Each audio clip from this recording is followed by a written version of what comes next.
What's up, Internet? Welcome back to Sega Break. This is Linter 22.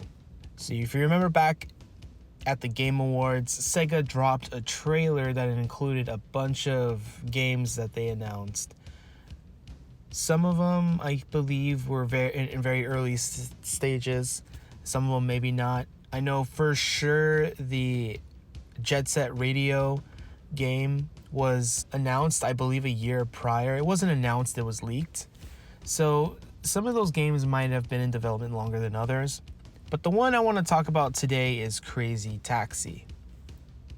It was one of the IP that was announced that will get a new game. And if I'm going to be very honest, I believe Crazy Taxi is one of those games that are really hard to do wrong. In fact, I even enjoyed the Simpsons clone, if you've ever played that. Yeah, the Simpsons franchise used to clone a lot of different properties, and Crazy Taxi was one of them, and I actually liked that game.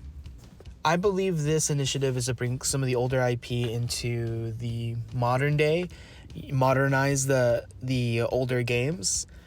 So how are some ways that they're going to modernize Crazy Taxi? Some things that immediately come to mind are things like online multiplayer. I actually do believe there will be online multiplayer. And if you look at the trailer, I believe it looks like there might be multiple cabs in place. What's interesting is there's also appears to be like cop chases as you're dropping people off. So there's probably going to be a bunch of different mini games that kind of take place on the same map, or at least I think so, all on an online world. Part of me thinks that this is probably going to be a games as a service game. I kind of hope not. I'd rather see a game or actually a world with a bunch of different games in it that involve a taxi cab or a car, if you will. One thing I can imagine them adding is custom cabs. If this was a game as a service game, then for sure they have custom cabs. But if it's not, I still hope there's custom cabs. And who knows, maybe you'll be able to get out of your cab like it's GTA and then run around in Camarocho. That would be a little unnecessary, and you don't need to do that. I mean, this is not going to be GTA Crazy Taxi, but who knows? Maybe they might do that, but that's not something we're asking for. One thing I did think to myself is, what if this is the first entry into Sega's Super Game? What if Sega's Super Game is just one big world that multiple games build off of? Or one overlying structure of a game that multiple games come out of, if that makes sense. That was really hard to bring out of my brain, but what if it is that? I mean, it's going to be a hard sell because I could barely even explain what I was talking about. But that would be an interesting concept. They make a game, they make a world, they make a map, and in that map, Crazy Taxi will create their world. And a portion of that map will have a Yakuza story going on in its own game that you would purchase. And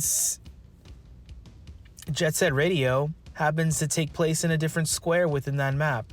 Like, what if that's the idea? I mean, that does sound like a way to save money and not have to develop 3 entirely different worlds.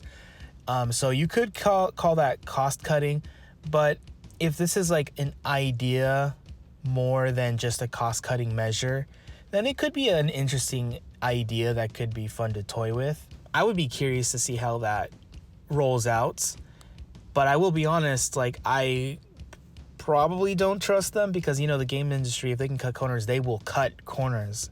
So we'll see. Honestly, I'm actually pretty stoked for this game, pretty excited. I can't wait to play it, at least try it, and see what modern Sega's take is on the Crazy Taxi franchise. It was one of my favorite arcade games going to the arcade. I would just walk in and I believe I would hear the famous Yeah song from The Offsprings. And part of that makes me think, like, what's the music going to be like for the new Crazy Taxi? They're probably going to get some updated bands for this. It'd be interesting if they would be able to replicate the same feel with that song, because that song fit perfectly with that game. In fact, if you buy it on Steam right now, it has a completely different soundtrack.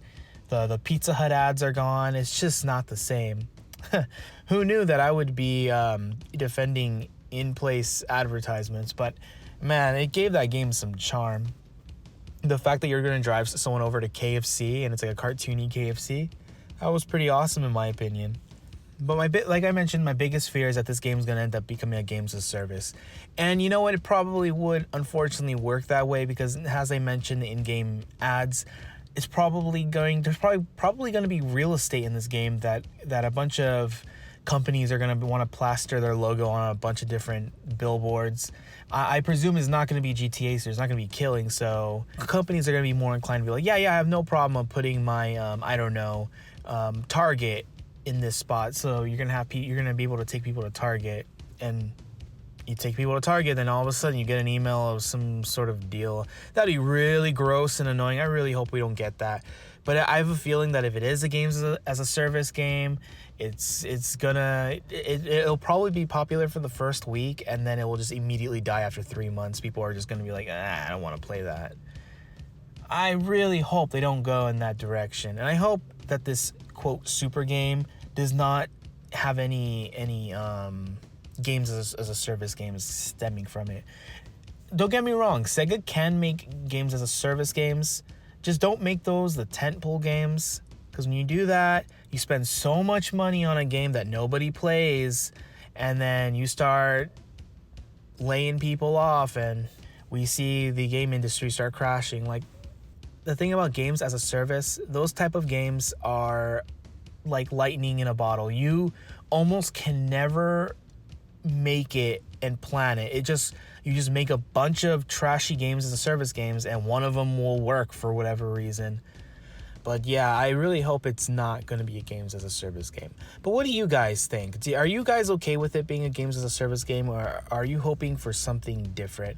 Are you expecting this to just be, I don't know, the fourth entry into the Crazy Taxi franchise, or a reimagining of the first one?